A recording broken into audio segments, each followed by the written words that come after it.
When you think of NASA, you think of rockets launching into the stars. But right now, their most important mission isn't happening in the vacuum of space. It's happening 7 miles beneath the surface of our own ocean. Down here, the pressure is equivalent to an elephant standing on your thumb. The temperature is near freezing, yet water boils instantly at the vents. It is a world of total darkness, completely alien to human life. So why is the world's leading space agency obsessed with this underwater hellscape? Because finding life here proves that we are not alone in the universe. Welcome to the Abyss, NASA's training ground for the search for extraterrestrial life. To understand the mission, we first have to understand the battlefield. Hydrothermal vents are cracks in the Earth's crust where magma meets seawater. The chemical cocktail released here is toxic enough to kill almost anything instantly. For decades, scientists believed the deep ocean was a barren, dead wasteland. Without sunlight, photosynthesis is impossible, meaning no food chain should exist. But in 1977, a submersible dive changed biology forever. Instead of a desert, they found a bustling metropolis of strange creatures.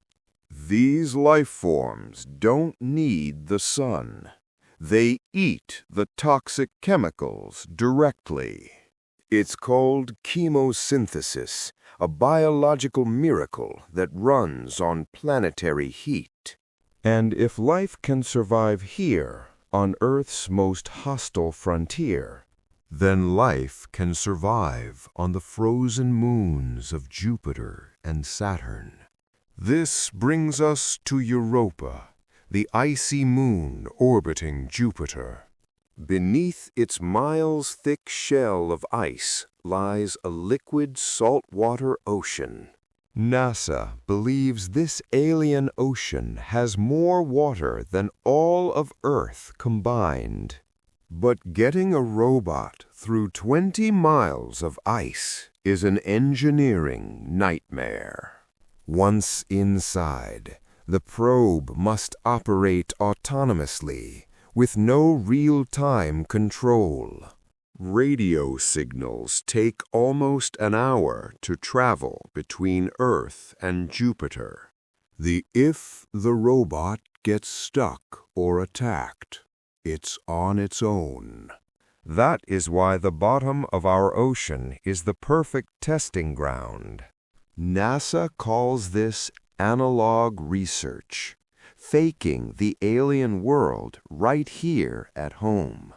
They are teaching AI how to hunt for life without human instructions.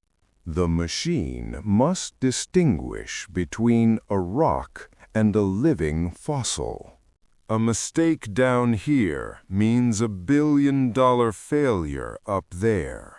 But the training missions have revealed something unsettling about our own planet.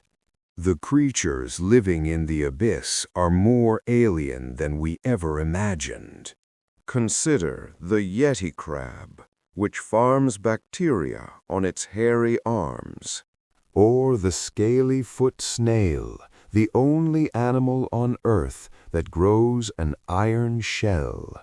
These animals have evolved in complete isolation for millions of years. They are living proof that life finds a way in the harshest conditions. And some of them are ancient, living fossils from a time before dinosaurs. NASA studies their DNA to build a database of alien biomarkers. If we find these same genetic markers on Europa, History changes instantly. But first, the robot has to survive the descent. As the seeker drops past the twilight zone, the light vanishes. At 3,000 meters, the water pressure threatens to crush the hull. This is the hydrothermal zone, the deepest trenches of the ocean. Here, exploration becomes a game of survival. The sensors pick up a heat signature ahead, a new vent field. Approaching these vents is dangerous. The water can melt lead. The AI takes over, scanning the chimney for signs of movement. The detects chemical traces of methane and sulfur, the food of aliens. This is exactly what the Europa Clipper mission hopes to find. A signal from a world that has been frozen for billions of years. Back in the trench, the seeker finds something unexpected. A whale fall, an oasis of life in the desert. This proves that life can bloom anywhere energy is available. The AI logs the discovery, learning to recognize biological patterns. Suddenly, the sonar picks up a massive anomaly deeper down. It's a lost city-style vent field, towering white spires of limestone. These are not volcanic. They are created by chemical reactions with seawater.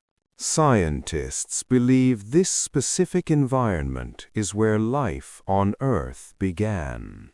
And it is the most likely place to find life on Europa. Imagine a robotic probe millions of miles away, seeing this for the first time. The implications of these deep-sea missions are profound. The emergence of life in the dark, crushing depths of Earth. Then the universe must be teeming with life in the dark places. NASA isn't just looking for little green men. They are looking for the fundamental spark of existence. The seeker ascends, leaving the alien world behind. But the data it carries brings us one step closer to the truth. The ocean and the stars are connected by the same water. And somewhere out there, under the ice, something is swimming, waiting for us to turn on the lights. The search continues.